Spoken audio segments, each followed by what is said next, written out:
Title: He was on the phone with his dad. Then he yelled 2 words and vanished from the face of the earth. The True Case of Brandon Swanson. Speak with a calm, analytical, and steady voice. You are presenting a mystery that defies all logic. Emphasize the exact times and locations. The mundane details make the sudden disappearance deeply terrifying. Pause heavily after the climax. Imagine you are 19 years old. You are walking down a quiet country road in the middle of the night. You have your cell phone pressed to your ear, and you are talking to your father. He is in his car, driving around trying to find you.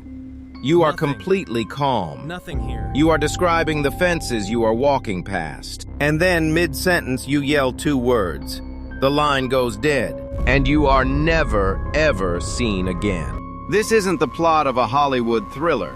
This is a fully documented active missing persons case from the FBI and the Minnesota Bureau of Criminal Apprehension.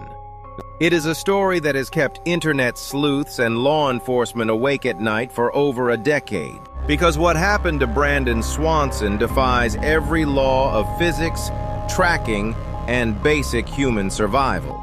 This is the timeline of the night the Earth simply swallowed a boy whole. Timestamp, May 14th, 2008, 12 a.m. The end of the semester. Brandon Swanson was a 19-year-old college student attending Minnesota West Community and Technical College. He was a good kid, close with his parents, responsible, with thick glasses and a bright future. It was May 13th, the end of the spring semester. Brandon had gone to a couple of small parties in the rural town of Canby, Minnesota, to celebrate with friends. Witnesses at the party said Brandon had a few drinks, but he was not highly intoxicated.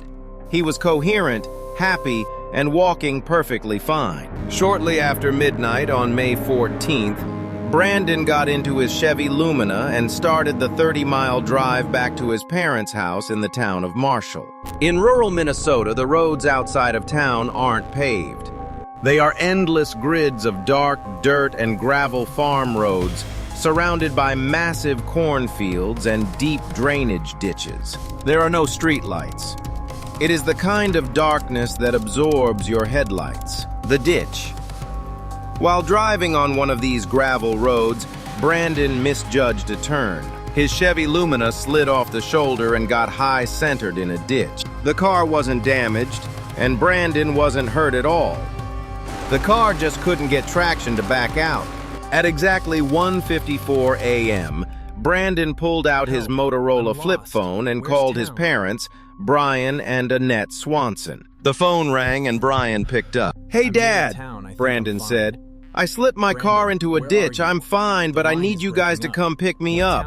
His parents got out of bed, grabbed their keys, and asked him where he was. Brandon looked around at the dark fields. He told his dad that he was just outside the town of Lind, about a 10-minute drive from their house. Brian and Annette got into their pickup truck and drove toward Lind. Brian kept Brandon on the phone. "All right, we're on the road outside of Lind," Brian said over the phone. "Flash your headlights so we can see you." Brandon reached into his car and flashed his brights. "I'm flashing them," he said. "Do you see me?" "No," his dad replied. "We don't see anything. We're flashing our lights now. Do you see us?" Brandon squinted into the dark. "No, I don't see anything." The ambient drone gets slightly louder. A sense of unease begins. For 30 minutes, this went on. His parents drove up and down the gravel roads around the town of Lind. Both sides were flashing their headlights, but no matter what they did, they couldn't see each other. The rural landscape was completely flat. If they were in the same area, they should have seen the beams of light piercing the darkness. Frustration started to set in. 2:30 a.m. Brandon was getting annoyed. He was tired, and the temperature was dropping into the low 40s. "Look," Brandon told his dad over the phone, "I can see the lights of a town in the distance. It looks like the town of Taunton. I'm just going to leave the car and walk toward the lights. Meet me at the parking lot of the local bar in Taunton." Brian agreed. He told his son to stay on the line with him while he walked, just to be safe. For the next 47 minutes, Brandon walked through the pitch-black Minnesota farmland with his cell phone pressed to his ear, talking to his dad. The conversation was completely normal. Brandon wasn't scared. He wasn't panting or out of breath. He was just taking a long, annoying walk. He described his surroundings to his dad to help him track his progress. He mentioned walking on a gravel road. He mentioned cutting across a field. He mentioned stepping over a barbed wire fence. He mentioned hearing the sound of a river nearby. His parents arrived in the town of Taunton and waited in the parking lot of the bar. The last words. Slow down immensely here. Every word matters. It was exactly 2:42 a.m. Brian and Brandon were mid-conversation. Brian was giving his son advice on the easiest way to cross the terrain. Suddenly, the calm routine of the phone call shattered. Brandon didn't drop the phone. He didn't gasp for air. According to his father, Brandon's voice suddenly spiked in volume, reacting to something immediate and startling. He yelled 2 words into the receiver. "Oh, shit!" And then, silence. The line didn't disconnect immediately. The call remained active, but there was no sound. No splashing water. No sound of a struggle. No heavy breathing. No sound of the phone hitting the dirt. Just dead.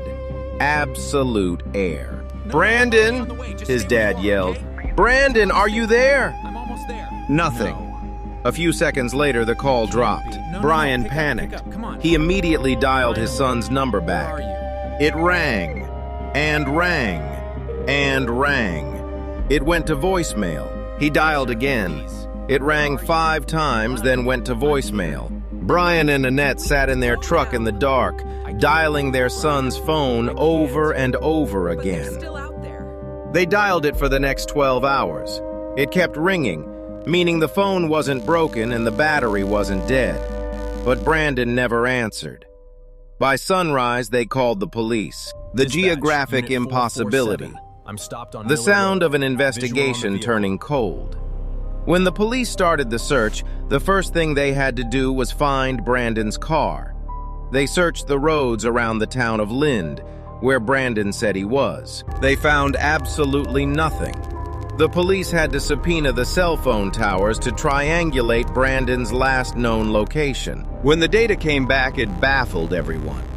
Brandon wasn't near the town of Lind, and he wasn't walking toward the town of Taunton. He was 25 miles away near a completely different town called Porter. When he had crashed his car, he was so turned around in the dark that he confidently gave his parents the wrong location. That's why they couldn't see each other's headlights. The police drove to the coordinates. Sure enough, sitting perfectly unharmed in a ditch was Brandon's Chevy Lumina.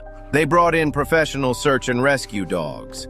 The hounds immediately picked up Brandon's scent on the steering wheel, and they started tracking his 47-minute walk. The dogs tracked his scent down a gravel road. They tracked his scent cutting across a field. They tracked his scent stepping over a barbed wire fence. Everything Brandon had described to his dad on the phone was completely accurate. The dogs led the police to the banks of the Yellow Medicine River. The river was swollen and flowing fast that night. The theory seemed obvious. In the dark, Brandon didn't see the edge of the riverbank. He slipped, yelled his final 2 words, and fell into the freezing water, dropping his phone and drowning. But the dogs proved that theory wrong. The Bloodhounds tracked his scent right up to the edge of the water. Then, they tracked his scent entering the river. But they didn't stop there. The dogs crossed the river, climbed out onto the opposite bank, and continued tracking his scent on dry land. He hadn't drowned. He had waded through the water, climbed out the other side, and kept walking. The dogs tracked him along a dirt trail on the other side of the river for almost a mile. And then, right in the middle of a dirt path surrounded by open fields, the scent just stopped. Outro. Note, look directly into the camera. Bring your voice to a haunting, quiet finish.